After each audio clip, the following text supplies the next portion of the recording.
किसी ने कहा कि विवाहित होना वो पार्ट ऑफ लाइफ है, विवाहित होना वो पार्ट ऑफ लाइफ है और विवाहित होकर मिलजुल कर रहना वो आर्ट ऑफ लाइफ है, वो आर्ट ऑफ लाइफ है, जीवन जीने की एक कला है। और इसीलिए अच्छा पात्र जब मिल जाता है तो आदमी बहुत सुखी होता है, और जब कोई बुरा पात्र मिल जाता है तो फिर दुख ही दुख होता है। कोई कोई लोग क्या है कि शादी करने के बाद भी बहुत पछताते हैं, और इसीलिए किसी ने कहा कि जिन्हें हम चुनते हैं वही हमें ढूंढते हैं, जिन्हें हम चुनते हैं, जिन्हें हम चुनते हैं वही हमें ढूंढते हैं, चाहे बीबी हो या नेता दोनों कहाँ सुनते हैं, दोनों कहाँ सुनते हैं। अच्छा पात्र मिल जाए तो कोई बात नहीं, और इसीलिए जो जिसको अनुभव अच्छा नहीं हुआ है उनके ये शेर होते हैं। राम तो कभी ये शेर बोल ही नहीं पाते क्योंकि उनको तो अच्छा पात्र मिल गया। सीता जी कभी ये शेर नहीं बोल सकती है। जिसको बुरा पात्र मिल गया उनकी कहानी होती है, मैंने दिल दिया था तुझे अबला समझकर। कोई पति त्रस्त पति बोल रहा है, पीड़ित पति बोल रहा है कि मैंने दिल दिया था तुझे अबला समझकर, तूने पीट डाला मुझे तबला समझकर। मैंने दिल दिया था तुझे अबला समझकर, तूने पीट डाला मुझे तबला समझकर। और जब बुरा पात्र मिल जाता है ना तो आदमी कैसे दुखी होते हैं। एक भाई की मैं बात बताऊं, बहुत अच्छी कविता किसी ने लिखी है। उसका शरीर जर्जर है, लगता है लुटा लुटा सा। उसका शरीर जर्जर है, लगता है लुटा लुटा सा। बाल भी बिखरे बिखरे है, लगता है पिटा पिटा सा। मस्तिष्क अस्त व्यस्त है, कहीं खोया खोया सा। जाग रहा है पर लगता है जैसे वो सोया सोया सा। लगता है तबीयत उसकी अब आधी हो गई है। जी हाँ आप सही समझे उसकी शादी हो गई है। जी हाँ आप सही समझे उसकी शादी हो गई है। यार दोस्त जब भी बुलाते सदा वो हंसता था। शादी से पहले यार दोस्त जब भी बुलाते सदा वो हंसता था। खर्चा भी करता था हरदम फिर भी हंसता था। जब भी मिलता मुस्कुराता और हर्षाता था। सूखा सूखा लगता है अब तब बादल सा बरसता था। लगता है कि बीबी उसकी बॉस हो गई है। जी हाँ आप सही समझे उसकी शादी हो गई है। ये केवल पत्नी के बारे में नहीं, पति के बारे में भी समझ लेना, बात तो दोनों ओर होती है। अच्छा और बुरा पात्र जो थक जाते हैं, उब जाते हैं, तो किसी ने तो भगवान से भी कह दिया कि हे खुदा आप कभी भी शादी मत करना, हे खुदा आप कभी भी शादी मत करना वरना पछताएंगे। हम तो मरकर आपके पास आएंगे पर आप किधर जाएंगे, आप किधर जाएंगे। तो जिसकी शादी हो गई है उनको सबको भाव प्रेम से रहना है। शादी से पहले जितना प्यार होता है उतना प्यार हरदम निभाते रखना है।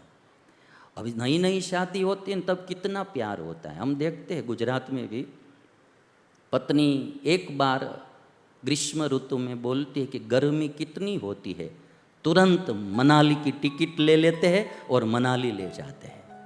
गर्मी इतना बोलते ना तो मनाली ले जाते घूमने फिरने के लिए, कोई भी हिल स्टेशन पर घूमने फिरने ले जाते हैं। और जब दोनों पति पत्नी जाते होते हैं तो रास्ते में कहीं कांटा देख जाते हैं तो पति बोलता है कि प्रिय रुक जाओ, उधर दुष्ट कांटा पड़ा हुआ है। कवि बन जाता है वो, ये भी कवि बन जाता है। प्रिय रुक जाओ, उधर दुष्ट कांटा पड़ा हुआ है, तुम्हारे कोमल कोमल चरणों में वह चुभ जाएगा। तो वो आदमी स्वयं जाता है, कांटा लेकर दूर फेंकता है और अपनी पत्नी से कहता है कि अब आप चलो। इतना प्यार होता है। अभी 2-3 साल गुजरती है, फिर पत्नी कहती है कि गर्मी कितनी है, तो कहता है तो गर्मी तो पड़ेगी, ग्रीष्म ऋतु है तो नहीं पड़ी। लास्ट टाइम हम मनाली गए तो चलो नहीं इस साल। फिर जाना पड़ता है, जाते हैं। रास्ते में वही जगह पर कांटा देखता है तो पति क्या कहता है, देख उधर कांटा पड़ा है, लग न जाए, चुभ न जाए। अब लेगा नहीं, अभी वो लेगा नहीं। प्यार घटता जाता है दिन प्रतिदिन। तो हमारे जीवन में राम सीता की तरह प्यार बढ़ता रहे, ये सबसे बड़ी बात है। भगवान श्री राम और सीता जी दोनों मिलजुल के रहते थे। एक बात रामायण में लिखी, विवाहित होने के बाद भी भगवान श्री राम माता पिता की सेवा करते थे। और उसी समय भरत जी के मामा, वाल्मीकि रामायण में लिखा है, भरत जी के मामा का नाम था युद्धाजित।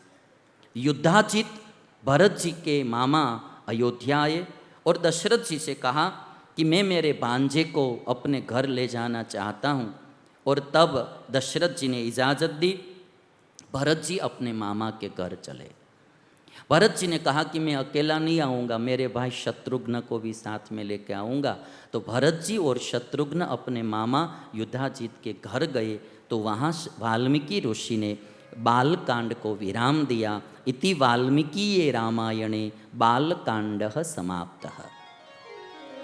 अब हम प्रवेश करते हैं अयोध्या कांड में।